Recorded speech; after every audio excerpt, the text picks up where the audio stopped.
This is Scams and Cons News with Jim Grinstead. In today's news, scammers are using big names in the finance industry to con victims into investing in bogus schemes. Could another Fry Festival be in the making? Daily Variety says so. And you'll hear a scammer try to trick medical professionals out of thousands of dollars. But first we begin with a Chatham, Illinois woman who's fighting to get squatters out of her house. CBS 2 has the story. On September 23rd, I got a call from the neighbors to say there had been a shooting in the building. And when I went to the building and put my key in, it didn't work. The locks had been changed. A bullet hole now marks the front glass window. The person who had been shot in the apartment, a guy named Taquito Murray, came back from the hospital and informed us and the police that he now lived there, that he had rights, he was a professional squatter. Young has called police, who told her to go through the courts.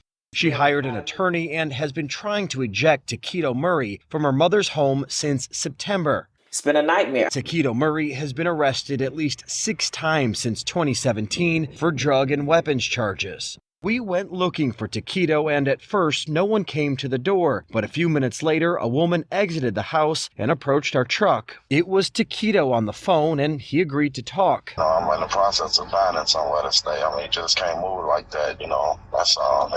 Do you know when you're going to get out? Yeah, hopefully by the beginning of May or April, sometime in April. We've been looking. Every time I've been there, he's told me that he's leaving in 2 weeks. He's leaving in 2 weeks. He just cannot find a place. Evictions in Chicago, whether it's about squatters or anything else, are taking approximately 6 to 8 months. Michael Zink, a landlord-tenant attorney not involved with this dispute, says squatter cases are on the rise, in part because people know they can live rent-free for months. The problem that police have is when they show up to a scene like that, they don't know who's telling the truth. Taquito says he legally rented the home from one of Young's siblings, but couldn't provide any documentation. Any reason why she's saying that you're squatting? I mean, I don't know. I guess you're trying to get us out of there faster. So you acknowledge that it was her mom's building, that her mom owned it? Yeah, yes, I guess I acknowledge that her mom and her siblings, that was their building.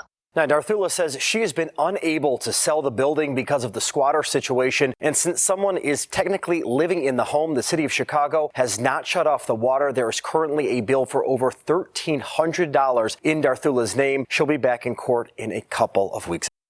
Have you ever stopped at an airport charging station to give your phone a quick pick-me-up? Well, scammers are hoping that you will. The FBI office in Denver calls it juice jacking, and here's how it works. A scammer puts malware or monitoring software into a public USB port.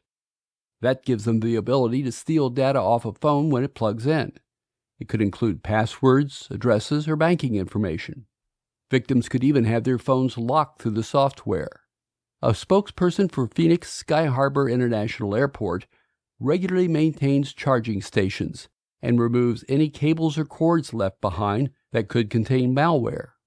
The agency suggests that you carry your own charging cable or make sure your phone is turned off while connected to the charging station. This is Scams and Cons News. More than 60 medical professionals have been targeted in the Houston area, saying they will lose their medical licenses and possibly face fines or jail time for not responding to a summons for jury duty. Here's what the calls sound like. I'm calling in regard to a very important legal matter that does require your immediate attention. Please give us a call back at 281-215, extension 4. Again, this is Lieutenant Horn, and I can be reached at 281-215, extension 4. Thank you. Constable Alan Rosen said the audio was being released and hopes someone will recognize the voice and help police catch the person responsible for impersonating a police officer. The Hollywood newspaper, Daily Variety, says another Fry Festival could be in the works. Suspected con artist Billy McFarland is promising there will be a Fry Festival 2, even though there never really was a Fry Festival 1. Quote, Fry Festival 2 is finally happening, the promoter posted on Twitter alongside a flame emoji. Tell me why you should be invited. You'll remember that McFarland promised a Fry Festival that thousands paid for, McFarland was released from prison in 2022 after doing 4 years of a 6-year sentence as a result of pleading guilty to charges involving defrauding investors, scamming ticket buyers, and more. He was fined $26 million as well and has vowed to find a way to pay the investors he owes. What better way than to try the whole thing again? He included his phone number in tweets and asked for texts from interesting parties saying, quote, "I owe people $26 million. Here's how I'm going to pay it back. I spend half my time filming TV shows. The other half I focus on what I'm really good at. I'm best at creating wild and creative events, getting talent together, and delivering the moment." He has also said, setting up the idea that he might be returning to the scene of his crime, as it were, McFarland tweeted, "People aren't going to get paid back if I sit on the couch and watch TV."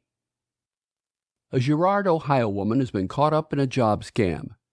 WYTV said the woman applied for and got a job with a company called Carbon Health. She later got a phone call from a man who said he wanted her to send checks so software could be purchased for her to do the job from home. The woman was instructed to write checks marked for deposit only for amounts between $1,000 and $500. The checks were to be sent to Obermeyer International, LLC. The first check she sent cleared, while the second did not. Police are continuing their investigation. This is Scams and Cons News.